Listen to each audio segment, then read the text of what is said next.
The Lunar Guardsman. By Krimmer. Chapter 1. Prologue. Twilight focused on the apple before her. She took note of every single detail, every scratch and imperfection on its skin. Her eyes traveled over the clipped stem, stalling as she memorized the direction and curvature, and let her sight rest over the single tiny green leaf curling on top of it. She stood completely still, the only part of her given to motion were her eyes, the irises moving erratically as they zeroed in on each tiny dimple and discoloration. Twilight's horn lit as she picked up the object of her scrutiny in her manipulation of the magic field, and gently, oh so gently and carefully, rotated the apple 1/8 of its diameter to the left before restarting the whole process. The operation proceeded smoothly.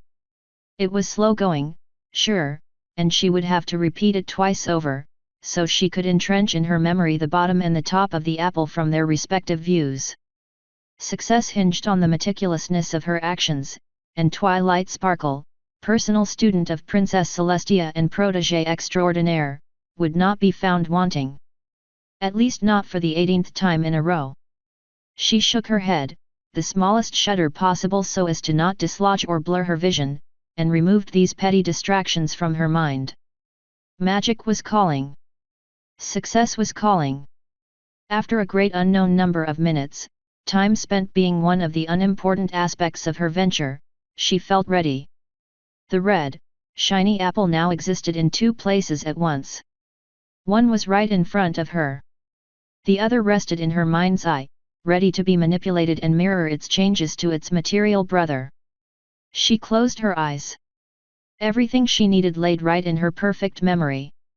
She channeled magic in her horn, slowly and subtly bringing change to the magic field that clung on the seemingly spotless flesh of the fruit before her. Spotless, she scoffed. She knew every weakness and sore that lay on that apple. And now she would take away the one that dared to affront her so. Her spell ended. This was it. The fruit of her labors, in a most literal way, was right in front of her. She opened her eyes slowly, exulting in the approaching view of her triumph. The apple was orange. It wasn't red anymore. It was orange. Orange as in orange, the color that isn't yellow. The color that the apple hadn't changed to due to her failure. Again. 18 failures in a row. The young filly picked up the apple in her hoof, and with a bellowing cry of rage, not a high-pitched scream, the distinction was important, chucked that Celestia damned apple to the furthest reaches of the Canterlot Royal Library. The 11-year-old unicorn took some satisfaction in that throw. She made it as far as 6 reading tables away. That was a new record at least.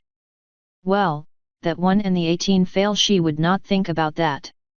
She pouted and looked down at her book. The Illustrated Illusion Instruction Itinerary by Pipe Dream. The theory section had been practically inhaled, and the book was open on the practical exercise section. Page 2. She looked around. The library expanded over most of a whole wing of the castle, the rest of it shared by the royal archives and some rooms and offices for their attendants. The shelves were stacked high, up to 5 times a pony's height, with small rolling ladders positioned intermittently around. The library space was separated into smaller wings, each wing containing a category or subcategory of a subject on their own, with small walled spaces that formed reading sections for ponies to bring their books and read in silence. Each reading room, she knew, was enchanted with a sound-dampening spell that kept noises down, both those that came from outside the room, but also from outside to inside. Having heard, and caused the deafening, echoing explosion of sound that came from the fall of a book from its shelf to the stone floor, she understood why. Giant rooms with hard surfaces turned themselves into acoustic chambers that could bombard somebody's nerves every time a pony just walked around. She was in such a reading room right now. No pony else was around, which was a small miracle by itself, since this room, being the closest one to the entrance, was usually the first in line for a pony to put to use. But for hours now it had been her sole domain. Well, not just hers. She did have some company with her. Which explained why they were left in peace for so long. The apple, now sporting exciting new bruises, was placed in front of her again. She looked up and saw the tall, bipedal form of her bodyguard, friend, and surrogate father, titles not ordered by importance, gently bend over at his midpoint as he rested his hands inside his crude jacket's pockets and used one of his long legs to hook and drag a stool beneath him in a coordinated movement that baffled her every single time. That kind of balance on two legs was just plain unnatural.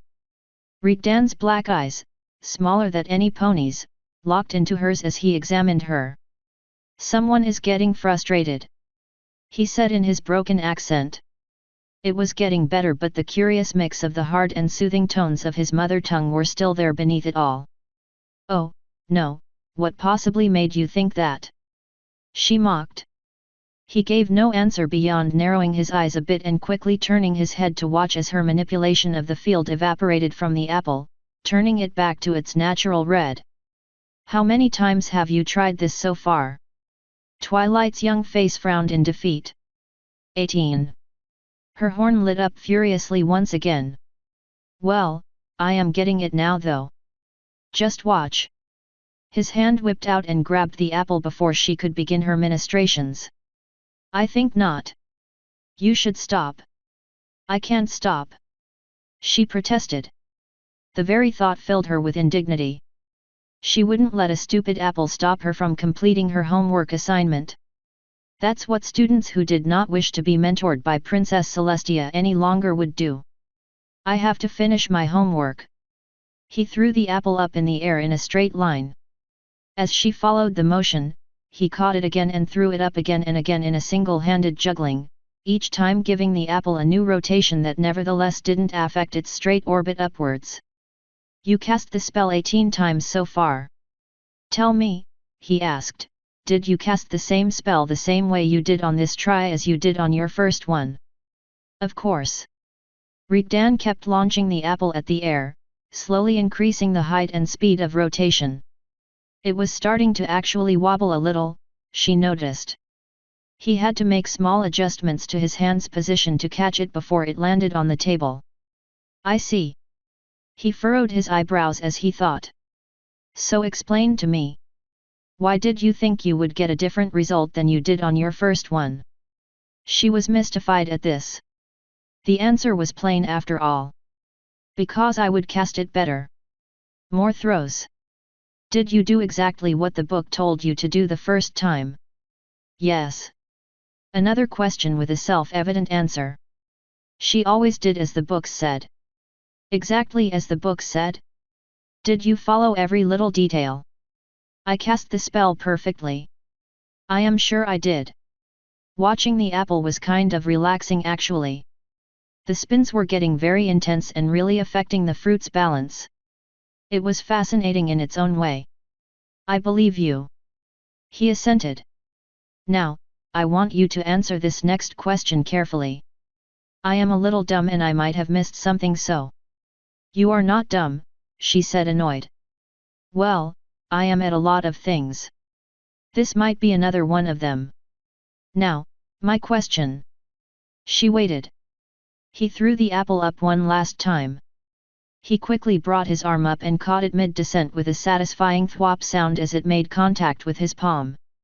He crouched himself down on her eye level. "If you cast the spell perfectly the first time, how could you cast it better on the next 17 attempts?" Her brain lurched. Slowly it started working again, though not before stopping her from doing a charade of a fish trying to feed. "Just, you know. Better." Okay, maybe she needed a few more seconds for her brain to go back to full power. He drew his torso back.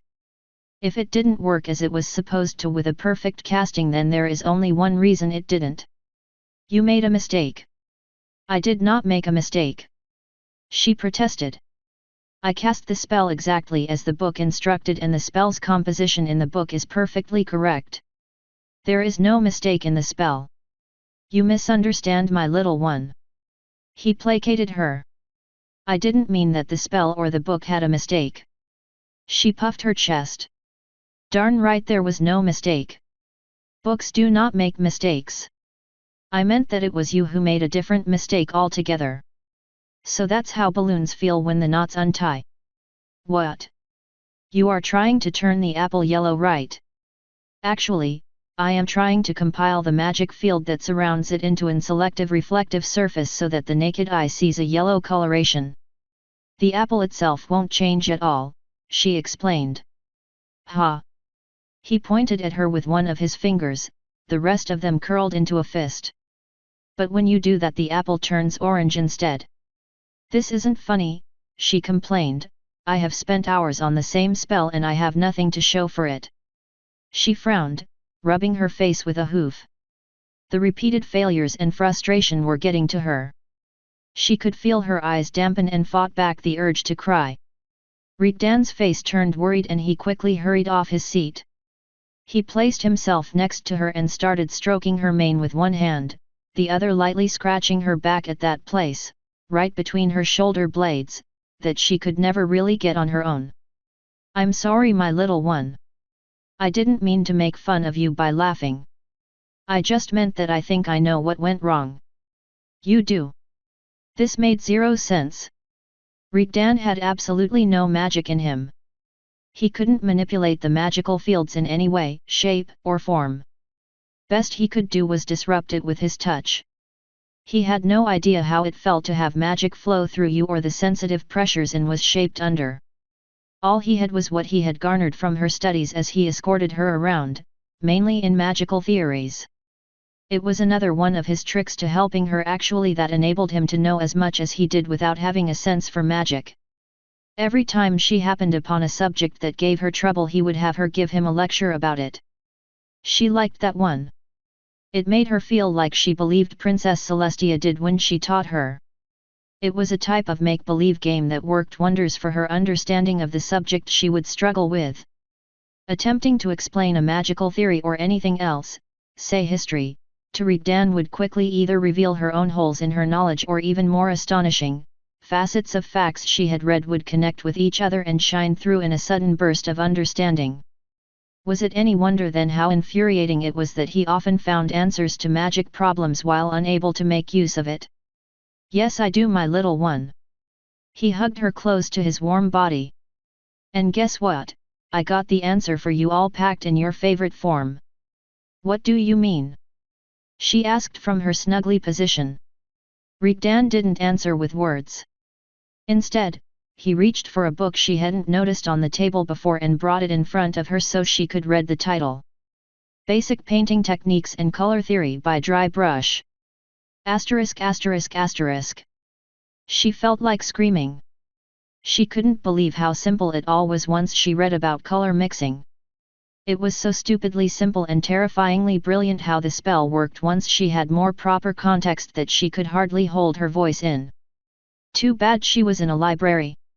Making some loud noise would be so satisfying right now. She looked next to her at Rigdan as he schemed through a book about the old Caravan Trade Guild. What did he do to express his own frustration? Ah, right. She gritted her teeth and growled like he often did. Much better. Rigdan put his book down. He picked up the yellow apple and held it up proudly, its real coloration returning with his touch, fizzling the spell off it. See, I knew you would get it in the end. You always do. Plus, all that practice helped you cast the spell almost instantaneous. For simple objects, sure. She groaned. I can't believe I didn't see the problem before. I cast the exact same spell on a white page and it worked. It was so obvious. Everything is in. He faltered. Twilight, is there a word for when you look back at something you did and see the wrongs after the fact? The dictionary in her mind flipped over a few pages. The word is hindsight. He pronounced the word a few times to himself. Everything is obvious in hindsight. She nodded at his questioning look. You got it now, that's important. How did you figure it out anyway? She asked curiously. I don't remember anything like that in my lessons. He grinned. Ah, I got the edge on you on that because of my kind's education. Twilight stopped reading what was in front of her and instead paid extra attention to Rigdan's words. If she was right, he was going to let slip a few rare words about his past life. It's actually early in our physics education where we learn about how light is actually made up of. He made a waving motion with his hand hesitantly. Wave things, I don't know the correct word, each wave a certain color. So, when you look at the apple you just see the light that reflects on it which has had some of its waves absorbed by the apple, so instead. She followed the hesitant explanation and completed the thought. So instead of seeing white I see the apple as red. He nodded. So I see the white page as white because white surfaces reflect light without absorbing waves. Understanding dawned. So, it really works like color mixing. When I cast the spell I added yellow to a surface that had no coloration so it became yellow. It didn't work on the apple cause it was like mixing red and yellow and it turned orange. But when I just took the red out. Yeah, that's about it. Though I guess the spell does a lot of the translation between how you define color and what the light waves really are. He seemed to be pondering on that. All of this sounded extremely interesting to her. And she bet Princess Celestia would think the same too. The way this spell is made I think it was put together by trial and error to figure out the color changes. You should share all that you can remember about light with the princess. Knowing how light works is safe enough, isn't it? She tried to entice him. Oh stars, it would be so great to know more about his kind's knowledge of physics. Rigdan alternated between looking at her and the apple in his hand. He is thinking about it. Come on, come on, come on, say yes, say yes, say yes. It seems harmless enough I guess. But then, make the right spell and you could use light to cut through steel as if it was mist. She did not just hear that. There is absolutely no way you can do that. Can you? Then again, he continued, smirking teasingly at her, you could use the same principles to see the building blocks of creation and measure them. She was thirsty. When was the last time she drank anything? Her mouth felt as dry as the Badlands.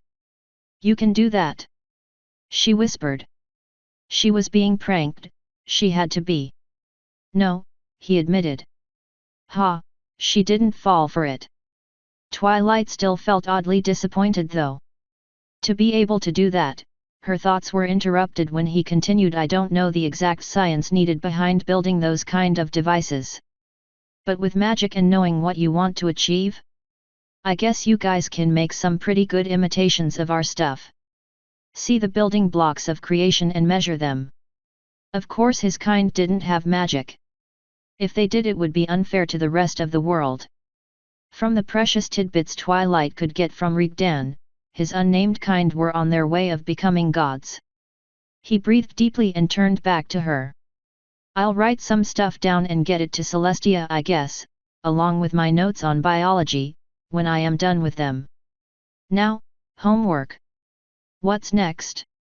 Biology? She'd ask about it but previous attempts told her that once he changed the subject away from his kind or himself he would clam up on any following questions. Instead, she turned over to page 3 of the practical exercise section. Then she quickly flipped through a few of the next. I am gonna need a multicolored object for most of the next exercises. I have to manipulate the spell so I can change colors selectively in various numbers and combinations. Rigdan scanned around. I'll go find something. Wait here for me. I'll be back in a couple of minutes. Okay, Dad, she sang. Rigdan paused on his way out and flashed a wide smile at her, showing off his sharper cutting teeth. She blushed as he turned around the shelves. She didn't really mean to call him that. It just popped out every once in a while. She knew he wasn't her dad, her real dad lived just outside Canterlot. Rigdan himself escorted her to her parents' home weekly. At least, Rigdan didn't mind, nor did her dad when Rigdan told him about her increasing habit to do so. She had overheard them without them knowing about it. Rigdan was timid about it. Almost ashamed actually.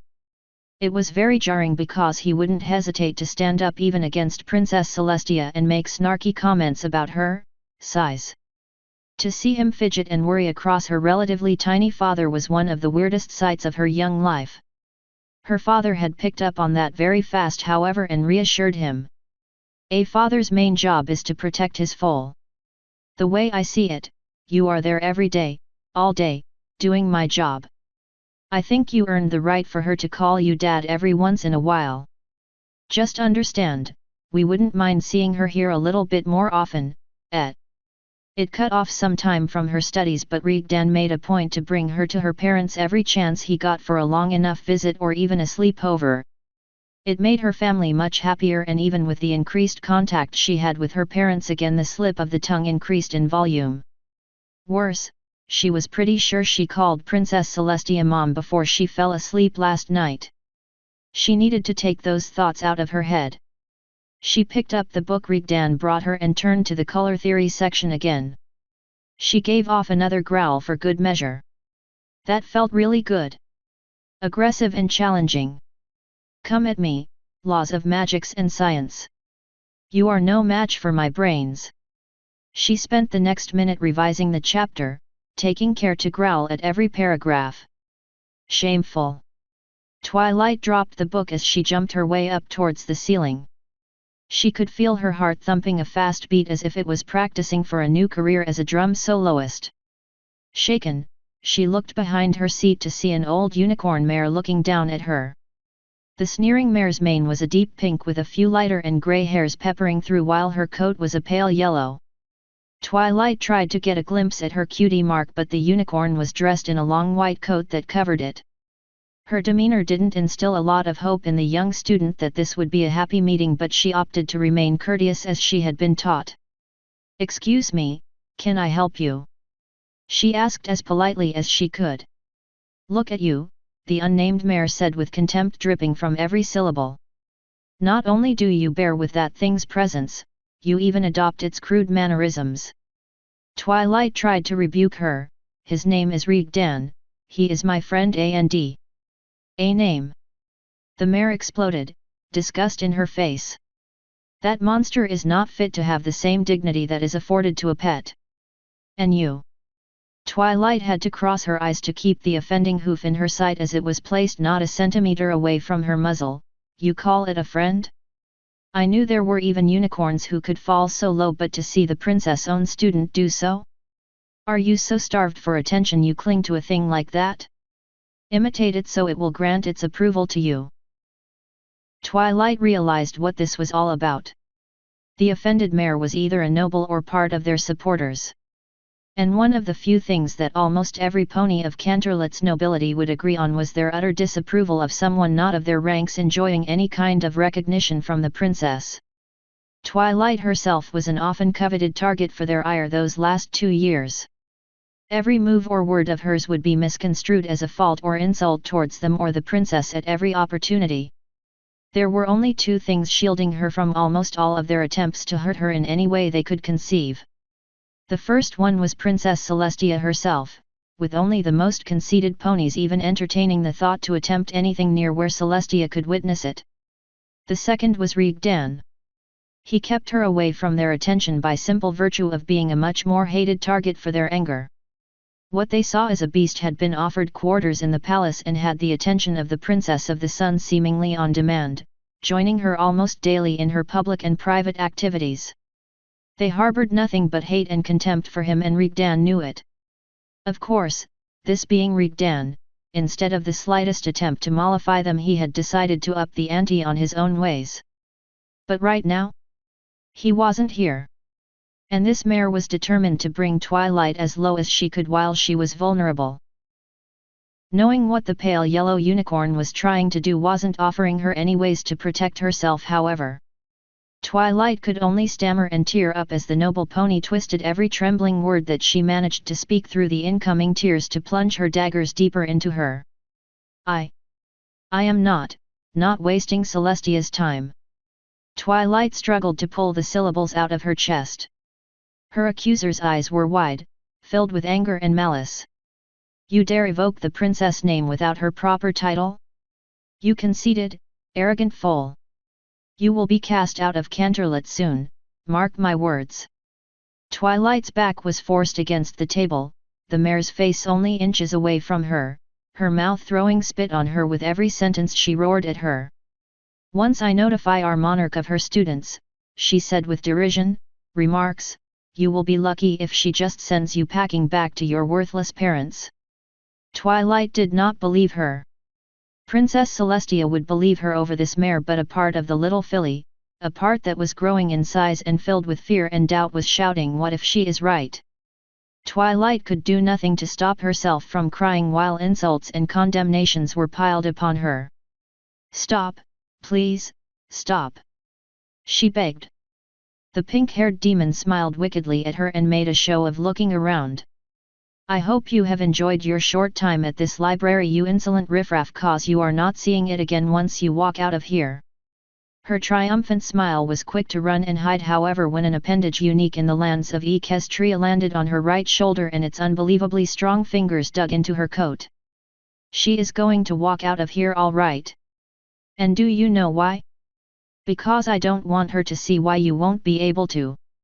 Rigdan had crouched low enough to bring his mouth next to the unicorn's ear, his other hand wrapped around her horn, effectively blocking her from casting any spell with his disruptive abilities towards magical fields. His face was expressionless, but Twilight could almost see the pure hate bleeding out of his eyes and voice. "Rigdan, don't do." She tried to stop him from doing anything to make things worse for himself, but he wasn't going to let her. He whipped his attention towards her, taking in the horrible sight she was sure she was in. Her face must have been covered in snot and her coat matted down with her tears. His pupils shrunk and the terrified mare inhaled sharply as his fingers tightened their hold. He lost his frightening visage and some warmth slipped in his voice when he addressed her. "Twilight, I want you to go outside and get the guards there to escort you to Celestia. I am going to be busy here for a bit exchanging words with my new friend." The casual way he talked about the princess gave the mare some courage or enough indignation to speak up. "How dare you talk about our princess like that, you vile beast!" That turned to be a mistake as she once again became Rigdan's sole focus. And he responded to her post-haste by pulling her up by the horn, up on her back legs, only to bring her head back down on the table with unrelenting force, blood spurting from her broken muzzle in a splash around her head like a painted halo. "Go now, Twilight," he ordered. She didn't hesitate. She didn't want to see this. She ran towards the royal library doors, the mare's whimpers echoing behind her along with Rigdan's chuckles. She would do as he said. She would get the guards outside. But not to bring her to Celestia. That mare was horrible, but she didn't deserve to be left alone with Rigdan when he was like that. She would tell the two guards outside to stall him long enough for her to get the princess here. The princess would be able to stop him. Asterisk asterisk asterisk. Almost an hour later, Twilight was cowering deep in a pile of cushions in Celestia's bedroom. She had used the luxurious bathroom to clean up and tried to rest as she had been told. But sleep escaped her while doubts and fears were buzzing inside her. As soon as she burst into the huge throne room where Celestia was holding her son court, she quickly shouted out to the princess as loud as she could over the bustling of the crowd. "Rigdan! Mare, he is going to kill her." That was all she was able to breath out in her exhaustion, but Princess Celestia understood all too well. She paused long enough to give directions to her aides to cancel the rest of the court and then teleport to Twilight's side, wrapped one wing around her and with another explosion of magic brought them both to her quarters.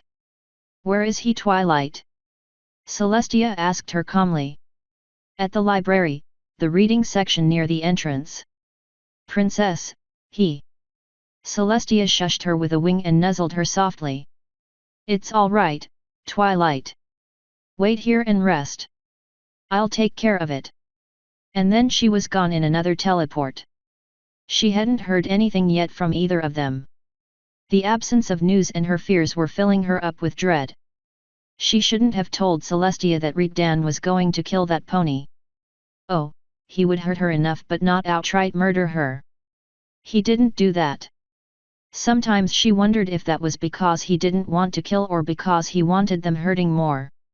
She removed the disturbing question from her mind and examined the white-tiled floor of the bedroom in an attempt to divert her musings. The white tiles were large but smaller sections had been cut from them to make room for the flowing gold metal that formed Celestia's cutie mark. The same relief was mirrored identical right on top of it on the ceiling. Now that she thought about it, Celestia's cutie mark was all over her rooms. Her doors had the same design, the bed's wooden headrest, the white curtains had light gold stitching which she suspected would form the same design when they were pulled closed. Did Celestia ask for everything to be decorated like that, or did some designer do it to impress her? Was it because of what the princess called poor phrasings that made everyone think she wanted her cutie mark plastered everywhere in sight? Her own poor phrasing might be what pushed Princess Celestia to be harsher than she should. What if she really hurt Rigdan in her belief she was stopping him from murdering one of her subjects? It would be her fault, hers because she overstated his intentions. And even if she didn't hurt Rigdan, she did just betray him, didn't she? She sicked 2 guards on him, plus a couple others who were patrolling nearby and then sent the princess against him. And the reason she did that? Because she couldn't defend herself from a verbal assault from an unknown mare. He rushed to her aid and she tattled on him immediately. Twilight closed her eyes and once again tried to get some sleep. She felt exhausted and the pillows were so amazingly soft and warm, saturated with Mom's soft scent. She was nudged awake an unknown amount of time later. The sun no longer shined through the windows, so that meant she had slept the day away at least. Next to her, sitting on the bed was Rigdan, smiling sadly at her. At the soft white light coming from the scones next to the bed she could easily see the swelling around one of his eyes and the bruises covering half his face. Questions about what happened were forming with astounding speed but were all pushed aside so she could jump on him and hug him as hard as she could. "Hey little one!" he whispered, his voice as soothing as always when she was scared or alarmed. "Are you feeling better?" "I'm fine." Twilight answered and kept busy for a while just holding onto him and nuzzling the side of his face that wasn't hurt. "What happened to you?" His bruises were worrying her. She relaxed her hold on him, realizing that if he was hurt that bad on his face his body must have been as bad, she just couldn't see it with the clothes he wore. "How did you get hurt?" "Did Celestia?" "No, she didn't have to kick my face in." He interrupted her, tightening his own hold at her. "When Celestia popped in she told me to drop her, so I did." From the tittering way he said that she could compose a scenario of how that drop occurred. "And the bruises?" "Well, the guards weren't going to just kindly ask me to back off, you know? I am impressed though, I didn't expect an earth pony to be able to do that kind of jump for an air kick." He gently rubbed his swollen eye. "Did you hurt them?" "The guards were sent to stop him because of her, she didn't like the thought of any of them having to be hospitalized." "Nat, I just threw them around on each other and they in turn tapped me a few times while one of them was trying to drag the bitch out of reach." He frowned, glancing to the closed bedroom doors. "Don't tell Celestia I swore in front of you, okay? It just slipped out." She giggled. At least no pony was really hurt. "I'm sorry I tattled you out," she apologized, her mood turning morose fast again. "I shouldn't have done that." He unwrapped his arms from her, grabbed her and deposited her on his side, on top of a white pillow. "This is what you are worrying about? Really?" She nodded. He huffed and covered his face with his hands. He stayed like that for a few seconds before removing them and addressing her again. "Little one, you did the right thing." She didn't say anything, just waited, her questions written on her face. He got up from the bed and kneeled in front of her, putting their heads on the same level. "Listen, what I did, what I was going to do, was wrong. But you were just defending me from her." "I was, my little one. That was right to do. But you know what I was going to do to her, right? That I was going to hurt her really, really bad." He waited for her nod. "I am not a good person, Twilight, no.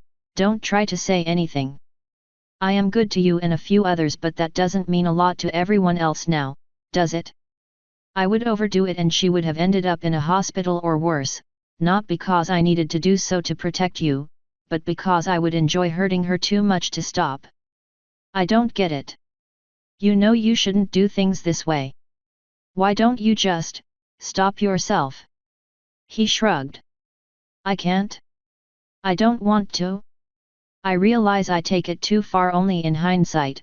He chuckled and brushed her cheek with the back of his hand when it failed to get the same reaction out of her. Oh, come on, not even a little smile for remembering a tough new word. She afforded him a small fleeting smile. Very small. Barely curled the corners of her mouth. Rigdan's face lit up like the sun even at that little. Was it any wonder how she loved him when he would respond like this to her every tiny move? So I did the right thing? She asked desperately. He patted her head. I heard what she called me, little one. Many ponies here call me a monster too. And sometimes, I kind of become one. I don't seem to mind that however, do I? No, she agreed. Do you know why I don't care? She shook her head. Because I know that if I become a monster, you and Celestia will do the right thing and be there to stop me.